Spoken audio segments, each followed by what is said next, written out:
और इसमें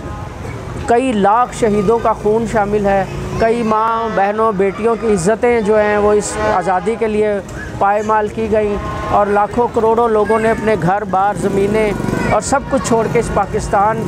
को लब्बैक कहा।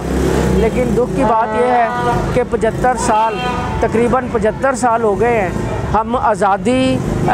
इस आज़ादी तो हासिल कर ली है, लेकिन जिस मकसद के लिए और जो आज़ादी का ख्वाब इल्लामा इकबाल ने देखा था या जो आज़ादी का तर्जुमा कायद आज़म हमारे काबरीन करते रहे, वो अफसोस की बात है कि वो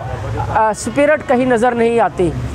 1947 में मैं अक्सर मुफक्करीन के कौल पढ़ता हूँ कि एक कौम मौजूद थी और उन्हें एक वतन की ज़रूरत थी, जो बड़ी कुर्बानियों के बाद पाकिस्तान की सूरत में हमें मिल गया। लेकिन आज हमें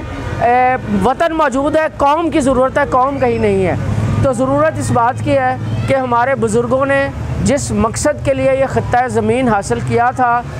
उनके तमाम अक़वाल, उनके तमाम अफ़कार, उनकी तमाम हदायत जो है वो किताबों में मौजूद हैं, लेकिन अफसोस ये है कि वो लाइब्रेरियों में बंद पड़ी हैं, उन्हें पढ़ता कोई नहीं है। और उसका नतीजा ये है कि आज हम बिखरे हुए लोग हैं, एक कौम नहीं है, एक हजूम है। और पाकिस्तान जिस मकसद के लिए बनाया गया था, अगर आप उसकी तफसील में जाएं तो शायद ही किसी जगह पाकिस्तान की वो शक्ल आपको नज़र आए। अदालतों में देख लें, ब्यूरोक्रेसी में देख लें, पार्लियामेंट में देख लें या किसी भी अदारे में देख लें, जो करप्शन, जो लूट मार, जो जुल्म, जो एक दूसरे से अदम बर्दाश्त का मामला, जो एक दूसरे को ज़िबा करके एक दूसरे की बोटियाँ नोचने का माहौल जो बना हुआ है, ये पाकिस्तान ऐसा नहीं था। इल्लामा इकबाल ने ऐसे पाकिस्तान का ख्वाब नहीं देखा था। इसलिए मैं समझता हूँ कि आज की ये तकरीब या जहाँ पर भी हम पाकिस्तान की आज़ादी का जश्न मनाने के लिए इकट्ठे हुए हैं, हमें ज़रूर ये अपनी नौजवान को पैगाम देना चाहिए कि खुदारा हमसे शायद गलती हो गई है, हमारी नस्ल ने इस कौम को वो कुछ नहीं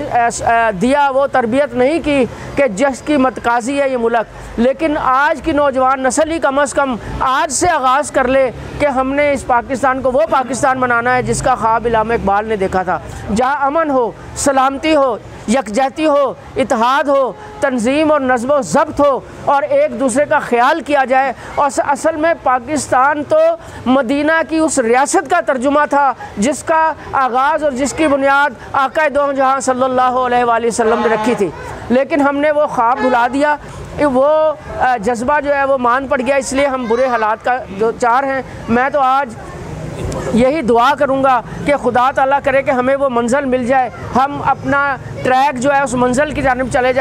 कर लें कि ताकि ये पाकिस्तान वाकई पाकिस्तान बने और रियासत मदीना बन जाए। बाकी मैं आज की तकरीब में इंतहाई मुअज़्ज़ज़ शख्सियात जो तशरीफ़ लाए हैं, बड़े मुख्तसर नोटिस पे हमारे सरपरस्ती आला इल्म अदब फाउंडेशन प्रोफेसर सैयद ताहिर अली साहब जो कि सफ़ीर अमन हैं माशाल्लाह, हमारे चेयरमैन जनाब हाजी मोहम्मद अजमल हाशमी साहब, मैं उनका शुक्रगुज़ार हूँ। मैं हमारे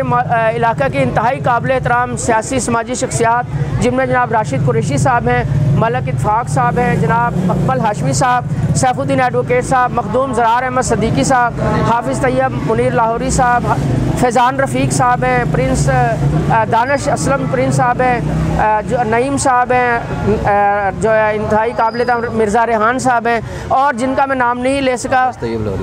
हाफिज़ तैयब साहब का नाम मैंने लिया है, तुफ़ैल साहब, और जिनका नाम रह गया, मैं सभी का शुक्रगुज़ार हूँ। और ख़ुसूसी तौर पर मुबारकबाद पेश करता हूँ इल्म अदब फाउंडेशन के मीडिया कोऑर्डिनेटर और इस इलाके की इंतहाई काबिल एहतराम। मैं समझता हूँ कि वो मैं इल्लामा इकबाल का शेर अक्सर पढ़ा करता था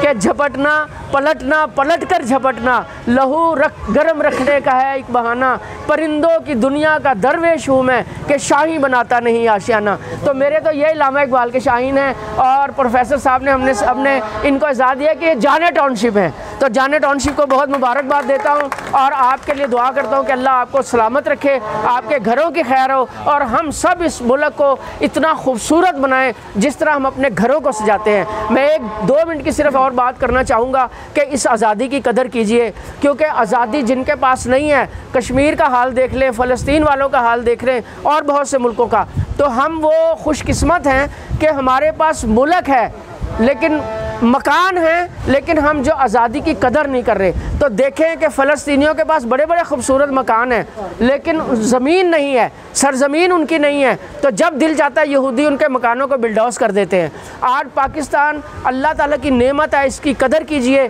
और इसको बनाइए, संवारिए जिस तरह अपने घरों को बनाते हैं। आपको अल्लाह ताला सलामत रखे। और मुहर्रम के हवाले से मैसेज दे दें। मुहर्रम के हवाले से राजा साहब फरमा रहे हैं बिल्कुल